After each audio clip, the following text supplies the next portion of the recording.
Muito bem, já estamos de volta com o programa Reavivados por Sua Palavra aqui da TV Novo Tempo. Você que está chegando agora, bem-vindo, bem-vinda. Vamos estudar nesses próximos dias a carta que Paulo escreveu aos Romanos. Só um pequeno detalhe, né? Quando a gente fala de um livro do Antigo Testamento, é masculino. Tipo assim, primeiro livro de Samuel, primeiro livro de Reis.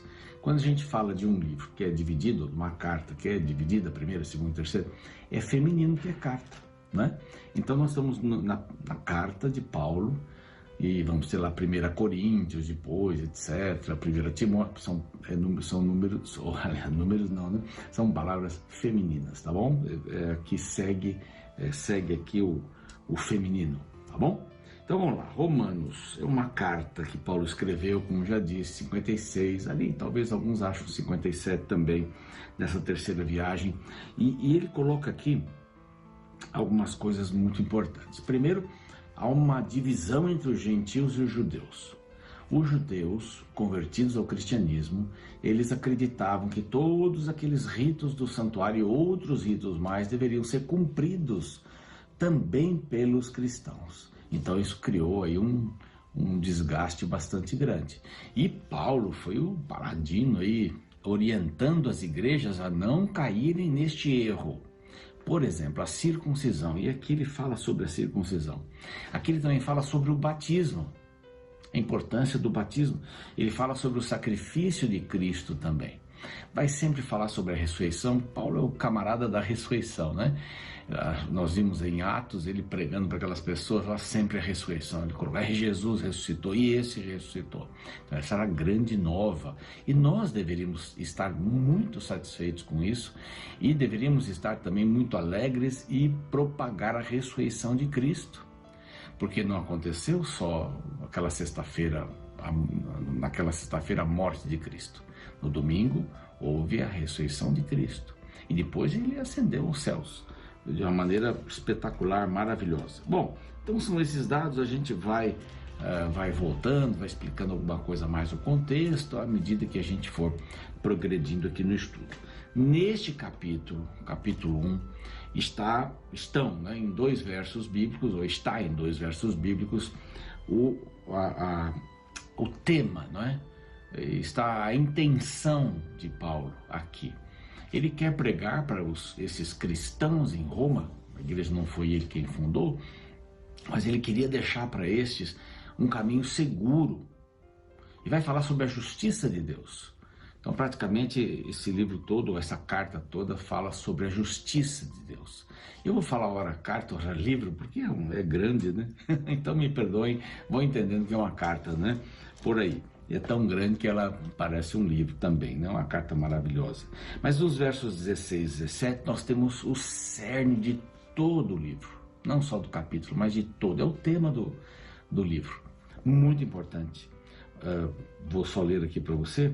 Pois não me envergonho, você já deve ter ouvido este verso, né? Não me envergonho do Evangelho, porque é o poder de Deus para a salvação de todo aquele que crê, primeiramente do judeu e também do grego, visto que a justiça, olha a justiça aí, a justiça de Deus se revelará no Evangelho de fé em fé, como está escrito, o justo viverá pela fé.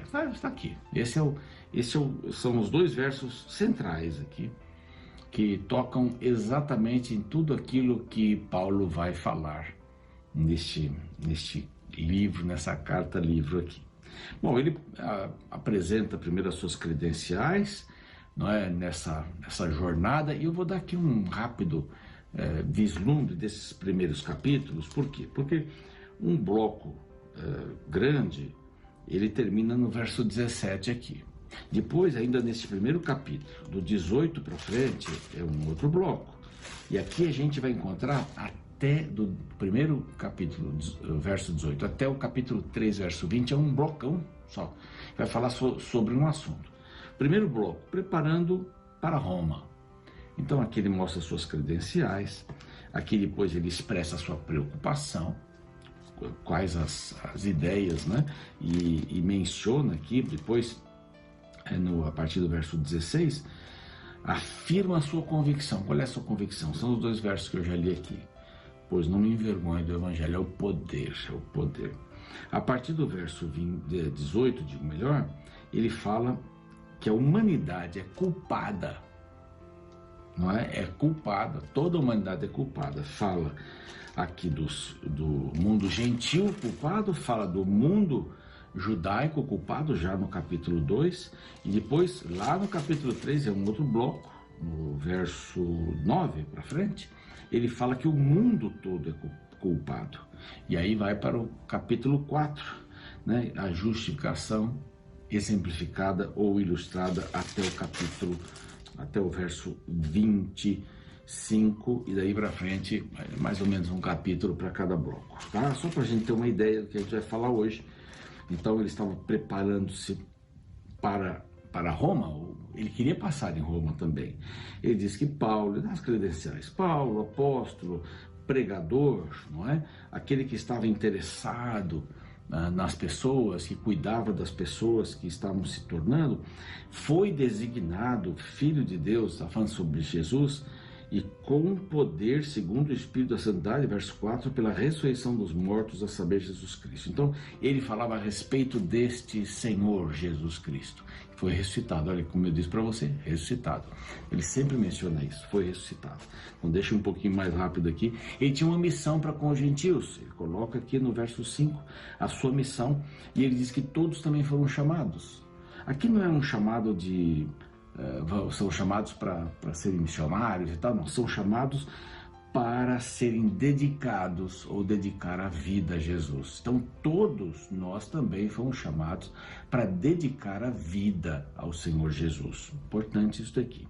Depois ele expressa a sua preocupação, ele diz, dou graças, né? Todo mundo a gente ouve falar da sua fé, vocês estão proclamando, etc. E eu faço menção, verso 9, eu sempre faço menção de vocês nas minhas orações, 9 e 10. E quero visitar vocês. Quero visitar vocês. Bom, ele foi levado para lá depois de Jerusalém, de ficar ali um tempão em Jerusalém, Cesareia também, quase 3 anos preso. Ele foi levado para Roma para ser julgado. Fica 2 anos preso, fica livre. Então a gente não sabe exatamente para onde ele foi. Alguns creem que ele foi até para a Espanha nesse momento, porque Paulo não parava, até os confins da terra, essa era a ideia dele. Mas então ele queria passar e visitar Roma. E acaba fazendo isso. Quando ele foi preso, ele ficou preso na masmorra, depois ele ficou numa casa alugada. Isso lhe deu um certo conforto para ele poder receber as pessoas e pregar para os que estavam na sinagoga, vários se converteram, e para a população em geral. E ele diz aqui no verso 14 assim, que eu sou devedor tanto a gregos. Olha a ideia, olha que ideia incrível. Paulo se sentia devedor tanto a gregos como bárbaros. Bárbaros eram aqueles que não falavam a nossa língua, né? Não falavam aramaico, hebraico, então esses são bárbaros, com línguas diferentes. Não é porque a pessoa era ruim, não. Bom, mas como a bárbaros, tanto a sábios como a ignorantes. Por isso, quanto está em mim, estou pronto a anunciar o evangelho também a vós outros em Roma. Quer dizer, eu sou devedor. Olha a ideia de Paulo. Estou devendo para as pessoas. Por quê? Porque eu conheço o evangelho. Você conhece o evangelho? Pouco ou muito, você também é devedora às pessoas. As pessoas que moram aí ao seu redor, as pessoas que moram distantes. Às vezes nós não podemos ir, não é? Na Ásia, na África, mas nós podemos enviar nossas ofertas para lá também. Nós podemos fazer um trabalho bonito através de pessoas que estão lá fazendo a pregação do Senhor. Aí então vem o cerne, o tema de Romanos, né? Ele fala aqui a respeito da origem, né, que é o Evangelho de Cristo. Essa é a base. Ele fala também da operação que é feita pelo poder de Deus, do efeito que é o poder de Deus para a salvação. E também fala do alcance para todo que crê. Não lembra um pouquinho esses 2 versos aqui? Não lembra um pouquinho João 3,16? Porque Deus amou o mundo de tal maneira, todo aquele que nele crê. Não? Aqui está, todo aquele que crê, primeiramente judeu, também o grego. A ordem não é porque o judeu era mais importante que o grego, não. Todos são iguais diante de Deus, mas aos judeus foi dada a tarefa de serem representantes de Deus aqui na terra. Então foi dada primeiro para eles, na ordem cronológica mesmo aqui. Não porque eles são maiores e melhores. Aqui e agora, tanto gregos como judeus têm a mesma responsabilidade. Nós vamos ver isso já já. E nesse texto aqui, 16, 17, que eu quero repetir, pois não me envergonho, não me envergonho. Como ele diz assim, eu sou devedor. Como é que eu vou me envergonhar de pregar o evangelho? De jeito nenhum. E ele pregou da melhor maneira possível. E ele saía determinado. Primeiro para os judeus, nas sinagogas por onde passava, né? Na primeira, segunda, terceira viagem missionárias. A quarta viagem foi mais na prisão, né? Até Roma. Nós vimos aí no livro passado, se quiser dar uma olhadinha aí nos capítulos de Atos, né? Que falam sobre isso. Mas aqui a gente vê que ele não envergonha do evangelho, porque ele é o poder. No evangelho está o poder de Deus para a salvação. Não tem outro meio de salvação. É na palavra do Senhor, nas boas novas que o Senhor nos deu. Aí, na palavra, está a base para o poder de Deus. Então, muita gente diz assim, poder, né? Poder da fé, tem que ter o poder. Não, você tem que ter o poder de Deus. A gente não é salvo pelo poder da fé. Opa, como é que é, pastor? Não estou entendendo. Como é que a gente não é salvo pelo poder da fé? Não, a gente não é salvo pelo poder da fé, porque senão seria mérito nosso. Certo? Nós somos salvos pelo poder de Deus. Ingredientes: fé, graça, misericórdia, vão aparecer por aqui. Justiça, justificados pela fé, e já aparece aqui. Já o justo virá pela fé. Então, todo aquele que crê, primeiro do judeu, depois do grego, né, como já mencionei isso aqui, visto que a justiça de Deus se revela no Evangelho. Toda a questão da palavra de Deus é uma questão da justiça. O diabo queria ser Deus. Então ele disse que Deus não era justo. Ele era justo. Então tudo começou em a quem eu vou adorar. Quem tem a justiça? E a gente já sabe tranquilamente, já há muitos séculos, que o diabo não é justo. O mundo é injusto. Todas as coisas que o diabo faz são injustas. A morte de um amigo, isso é fruto do pecado. Adão e Eva pecaram, claro, mas o fruto do pecado está lá, está no coração de Lúcifer e daqueles que o aceitam como seu senhor. Mas eu não quero o Lúcifer como meu senhor. Mas muitas vezes nós fazemos isso. Escolhemos a Lúcifer em vez de escolhermos a Deus. A justiça de Lúcifer, e a justiça de Lúcifer tem que ter muitas obras, tem que ter muito trabalho, e aí a religião fica desgastada, pesada. Não é? E o justo viverá pela fé. Aqui Abacuque, é um texto de Abacuque 2, verso 4, ele faz um contraponto das coisas que eram vistas como obras de salvação, e depois ele diz, mas o justo viverá pela fé. Bom, aí começa dizendo aqui a partir do 18, é o problema do pecado. Então, se o problema é o pecado, como eu já disse aqui, então o mundo gentil é culpado.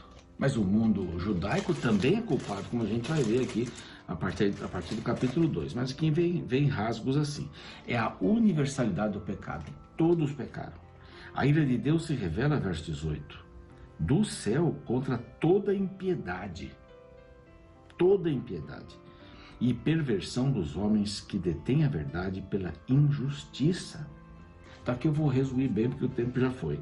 Essa ira de Deus não é passional. Que droga, aquele povinho, não é passional. A ira de Deus é o mecanismo que Deus tem contra o pecado, para que haja justiça, e o pecado e pecadores, juntamente com Lúcifer, sejam destruídos no final de toda a história. Então a ira de Deus é um componente dessa justiça. Não é? Então a ira de Deus não é como a ira humana. Essas são palavras que são usadas para tentar descrever o que Deus está pensando. Então aqui, mais ou menos aqui, resumindo, né? Deus colocou uma lei no coração de todos os seres humanos. E é esta lei que rege mesmo a gente não conhecendo a lei. São as paixões infames. E aqui fala alguns assuntos bem pesados, né?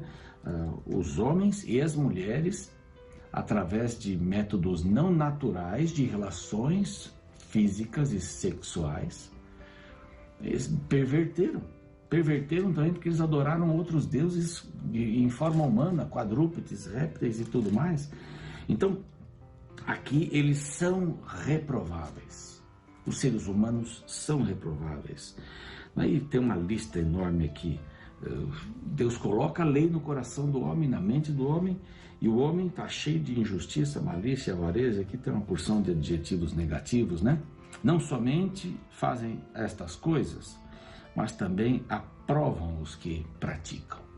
Então, só há uma saída: é abraçarmos a justiça de Deus.